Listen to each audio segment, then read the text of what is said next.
Zorro a disparu. Le justicier masqué qui a conquis des millions s'est évaporé en Argentine après Lost in Space. Pourquoi? Sa fille brise le silence, argent secret, regrets cachés, et une mort mystérieuse ignorée pendant une semaine. De mannequin italien fauché à star Disney, de duel à l'épée à voyage intergalactique. Guy Williams a tout eu, puis tout quitté. Mais derrière le masque, une fortune colossale, une cicatrice secrète et un plan diabolique pour vivre libre. La vérité explosive sur sa fuite, son exil, et son dernier vœu enfin révélé. Laisse un pouce en l'air et abonne-toi avant que cette légende ne disparaisse encore. Guy Williams n'est pas seulement Zorro ou le professeur Robinson. C'est l'homme qui a vaincu Hollywood, puis l'a abandonné. Plus d'un demi-siècle après ses apparitions à la télévision, l'acteur et les personnages qu'il a incarnés sont toujours adorés. Il explose dans les années 50 avec la série Zorro de Disney, enchaîne dans les années 60 avec Lost in Space. Puis, brutalement, il tourne le dos à tout. Il disparaît en Amérique du Sud, laisse s'éteindre les projecteurs qui l'avaient tant fasciné. Que s'est-il passé?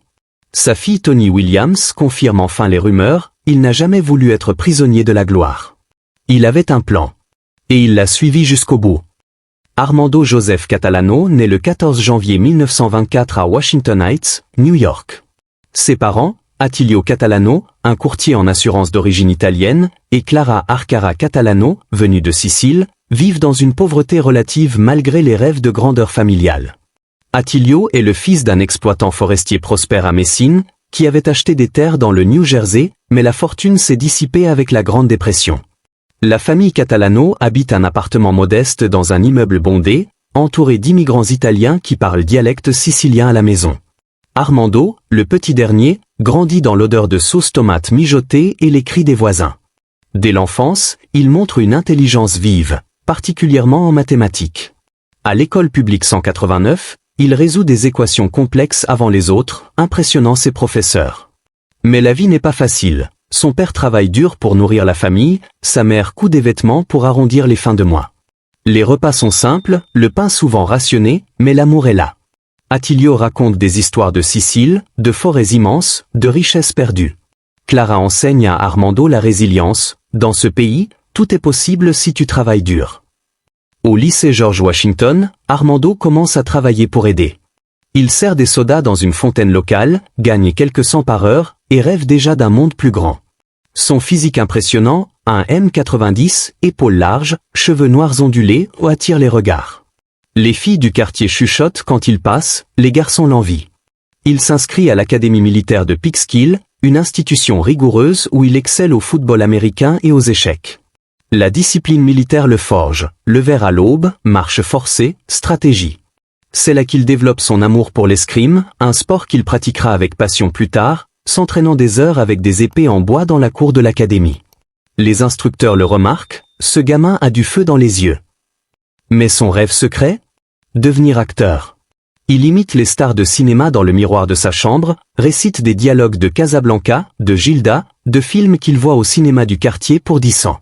Sa mère, qui a gravi les échelons pour devenir cadre dans une société de distribution de films étrangers, est horrifiée. Le cinéma, c'est pour les fous. Suis ton père, deviens courtier en assurance. C'est stable, respectable. Pas de famine, pas de rejet. Armando ignore les conseils. À un M90, avec un visage photogénique et une présence magnétique, il sait qu'il a quelque chose de spécial. Il économise chaque penny de ses jobs pour des cours de théâtre clandestins. La Seconde Guerre mondiale éclate en 1939, mais Armando est trop jeune pour s'engager immédiatement. Il travaille dans l'industrie de guerre à partir de 1942. Il soude des pièces d'avion dans une usine bruyante de Long Island, où le vacarme des machines couvre les sirènes d'alerte. Il compte des coupons de rationnement pour le gouvernement dans un bureau étouffant, vérifiant des listes interminables. Il inspecte des moteurs d'avion pour s'assurer qu'ils résistent aux combats dans le Pacifique ou en Europe. Les nuits, il lit des magazines sur Hollywood, rêve de projecteurs, de tapis rouges. Il écrit des lettres à des agents, mais aucune réponse. La guerre finit en 1945 et avec elle, une nouvelle ère commence pour l'Amérique. Les soldats rentrent, l'économie explose, la télévision naît. Armando, maintenant 21 ans, vend des bagages chez Wanamakeres, un grand magasin new-yorkais bondé de clients pressés. Il porte des costumes ajustés, sourit aux dames, vend des valises en cuir. Un jour, sur un coup de tête, il envoie ses photos à une agence de mannequins locale. Réponse immédiate, succès fulgurant. Ces clichés apparaissent dans les journaux locaux, puis nationaux, dans Harper's Bazaar, sur des panneaux publicitaires géants à Times Square illuminés la nuit, même sur des couvertures de livres romantiques vendus dans les gares. Les photographes l'adorent, son regard sombre et intense, son sourire en coin mystérieux, sa taille imposante qui domine les objectifs. Il pose en smoking, en maillot de bain, mais jamais torse nu à cause d'une cicatrice d'enfance, en uniforme militaire pour des pubs patriotiques. L'argent rentre enfin. Son agent, Henry Wilson, célèbre pour avoir lancé Rock Hudson, Tab Hunter et d'autres beaux gosses d'Hollywood, le prend sous son aile dès 1945. Wilson est un maître du marketing, il change les noms, sculpte les images, vend du rêve. Ton nom est trop italien, trop ethnique. Les studios veulent de l'américain pur, du wasp idéal. Change-le ou oublie la gloire. Guido Armando devient Guy Williams. Un nom simple, sexy, facile à vendre, à prononcer, à afficher sur les affiches. C'était l'époque, expliquera plus tard l'historien de la culture populaire Geoffrey Mark dans ses ouvrages sur Hollywood. On pouvait être ténébreux, séduisant, avoir un accent charmant, mais pas trop étranger. Pas trop immigrant. L'Amérique post-guerre voulait du propre, du blanc, du rêve accessible. Être italien, c'était ok pour un second rôle de gangster, pas pour un héros. Guy accepte sans hésiter. C'est le prix de la gloire, et il est prêt à payer. En 1946, Guy signe un contrat d'1 an avec Metro-Goldwyn-Mayer, le géant d'Hollywood. Direction la Californie du Sud, la ville des rêves en Technicolor. Il arrive avec une valise usée, quelques dollars économisés, et une ambition dévorante qui brûle en lui. MGM le met sous les projecteurs pour des tests, maquillage, éclairage, dialogue. Son premier rôle marquant arrive vite, le bombardier du B-29 Enola Gay dans The Beginning or the End, un docudrame ambitieux sur le développement de la bombe atomique, sorti en 1947. Guy apparaît à l'écran aux côtés de stars comme Brian Donlevy, il est crédité, il sent la gloire proche. Mais ce n'est qu'un début. Les rôles suivants sont rares, mineurs, un soldat ici, un passant là. MGM, débordé par ses stars établies comme Clark Gable ou Spencer Tracy, le laisse partir après 1 an.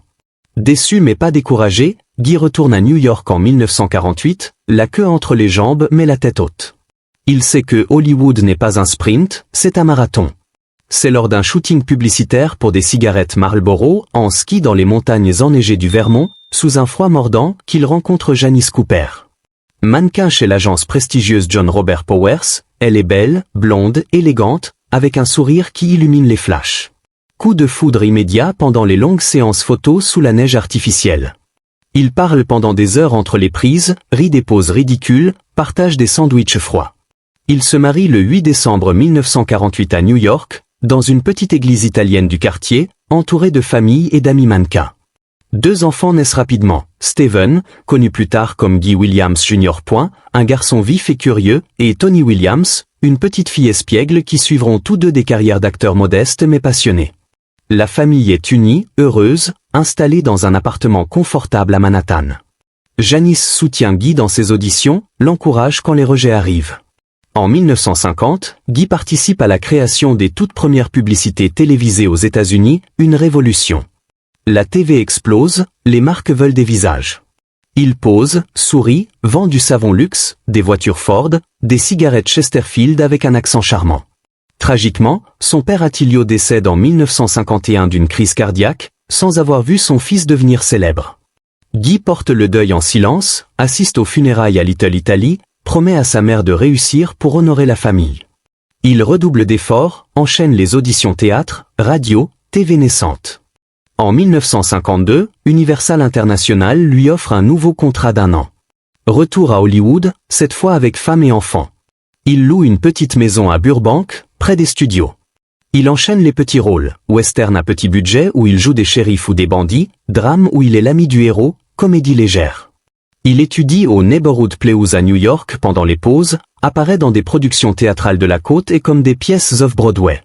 Son travail à l'atelier d'acteurs de CBS à New York lui vaut un rôle dans un épisode de Studio One, un drama live prestigieux. Un test d'écran suit, puis le contrat avec Universal. 20 rôles mineurs en film, mais rien de significatif, un pilote ici, un marin là. Guy attend son moment, s'entraîne à l'escrime dans le jardin, lis des scripts jusqu'à l'aube. Janice l'encourage, ton tour viendra. 1957 change tout radicalement. Walt Disney, le roi de l'animation et maintenant de la TV, cherche un acteur pour incarner Zorro dans une nouvelle série télévisée pour ABC. Le personnage, créé par Johnston McCulley en 1919 dans The Curse of Capistrano, a déjà été adapté au cinéma muet par Douglas Fairbanks en 1920 et par Tyrone Power en 1940. Disney veut un Zorro charismatique, athlétique, hispanique mais accessible au public américain. Des centaines d'acteurs auditionnent. Guy Williams, avec son AM90, son escrime experte acquise à l'académie militaire et perfectionnée seul, son visage parfait aux traits ciselés, est idéal. Il auditionne avec un accent espagnol exagéré, roulant les airs comme un torero. Walt Disney, présent sur le plateau en personne, lui dit calmement « Atténue-le un peu, encore un peu, parfait ». Guy ajuste jour après jour, trouve le ton juste, élégant, mystérieux, séduisant, avec juste une pointe d'exotisme pour charmer sans aliéner. Zorro se déroule en Californie espagnole, en 1820, juste avant l'indépendance mexicaine et l'annexion par les États-Unis. Don Diego de la Vega, riche héritier d'une hacienda, se fait passer pour un intellectuel effacé, lettré, presque lâche aux yeux des autorités corrompues. La nuit, il enfile le masque noir, la cape, et devient Zorro, le justicier masqué qui aide les colons hispaniques pauvres, les autochtones opprimés, les paysans exploités par des dirigeants tyranniques et cupides. Il grave son Z-signature avec son épée, galope sur son cheval Tornado, duel avec grâce et précision.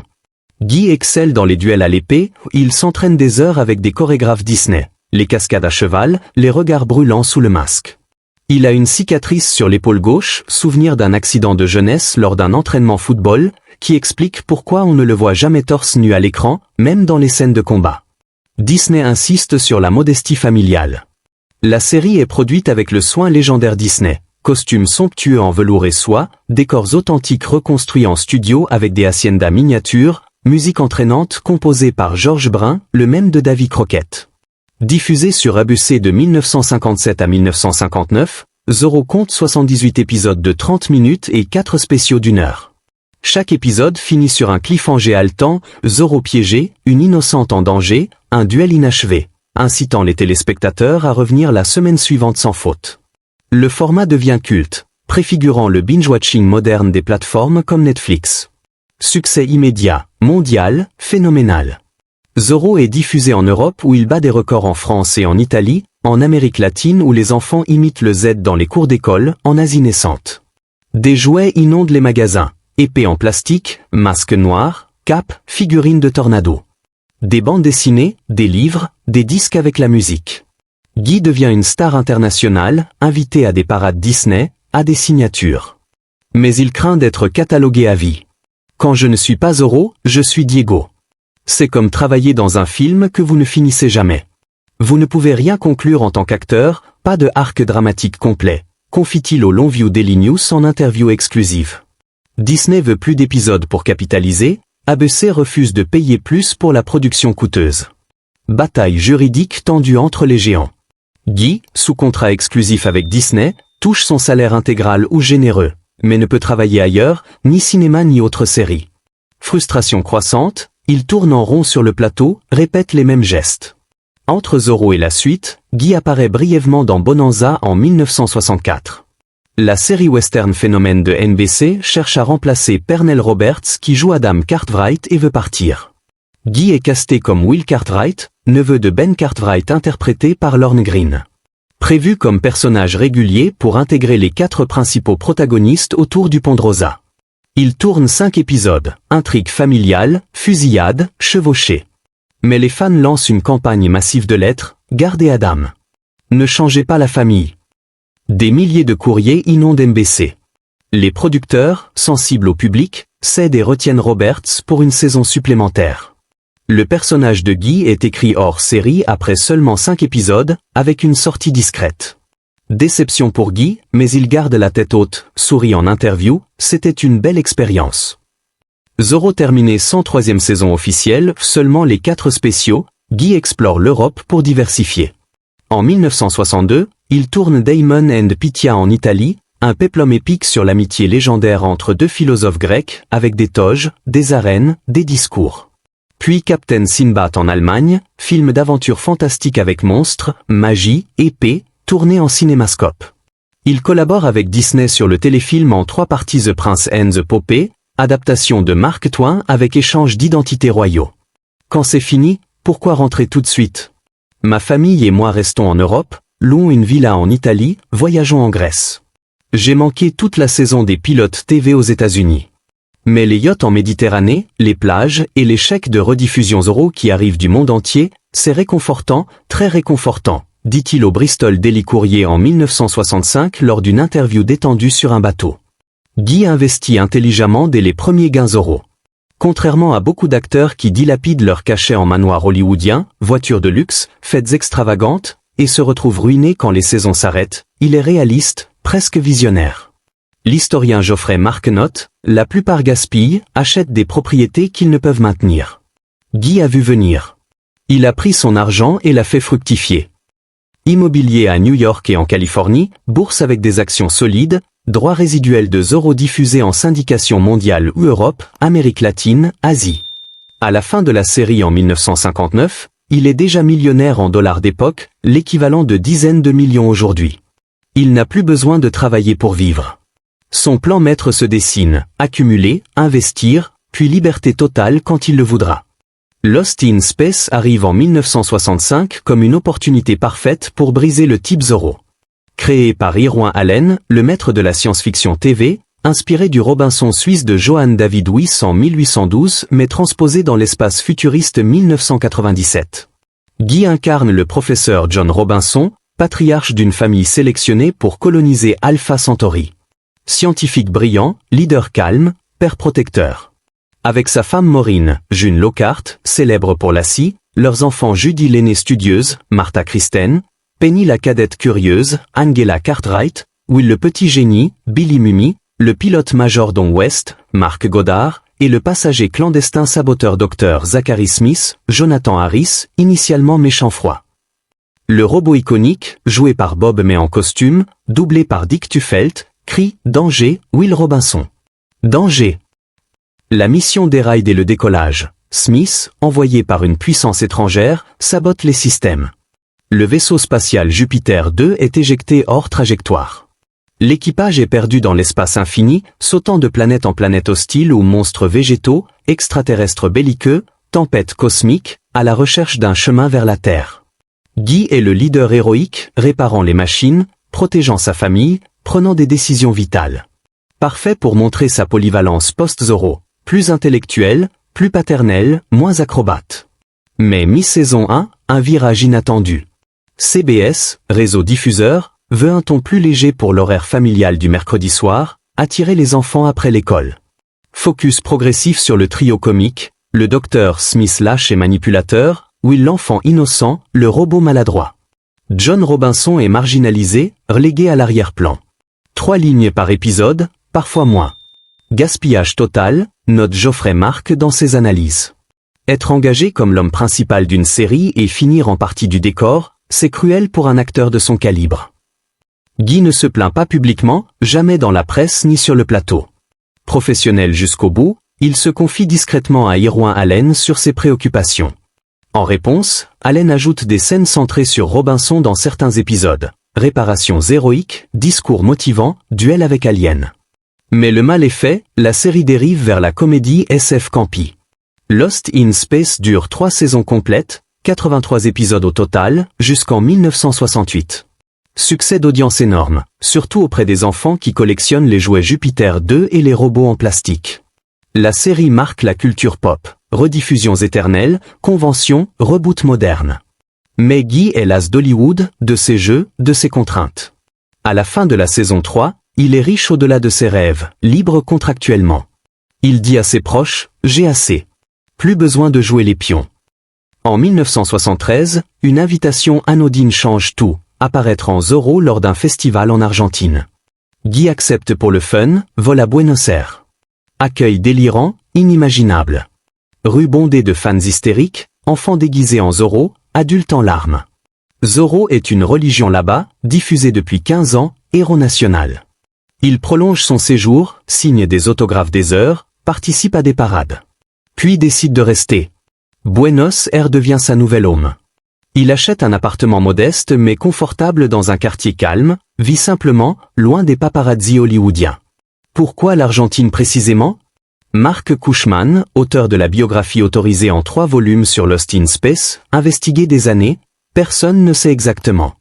Invitation pour Zorro, adoration massive qui l'a touché au cœur. Nouvelles opportunités locales avec le personnage, paix absolue loin du stress US.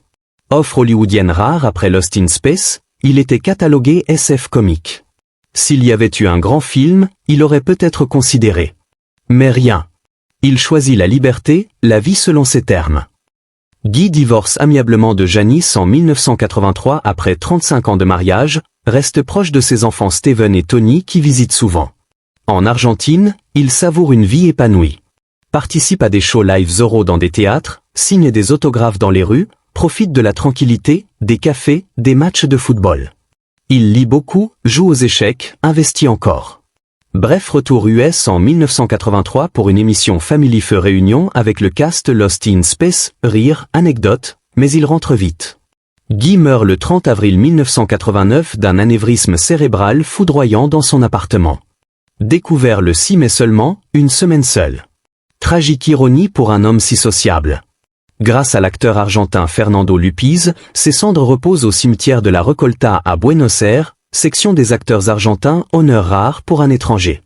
En 1991, Steven ramène les cendres, réalise le dernier vœu, dispersion sur l'océan Pacifique à Malibu et dans les montagnes californiennes, là où Guy avait skié jeune. Guy Williams laisse un héritage éternel indélébile. Zorro inspire des générations de justiciers masqués, de Batman à Spider-Man. Lost in Space rebooté en film 1998 et série Netflix 2018. Sa fille Tony, il a vécu selon ses termes. Libre, riche intérieurement, sans regret. Quel est votre souvenir préféré de Guy Williams? Le Z signature? Le cri du robot? Commentez ci-dessous. Abonnez-vous pour plus de légendes oubliées, plus de secrets d'Hollywood.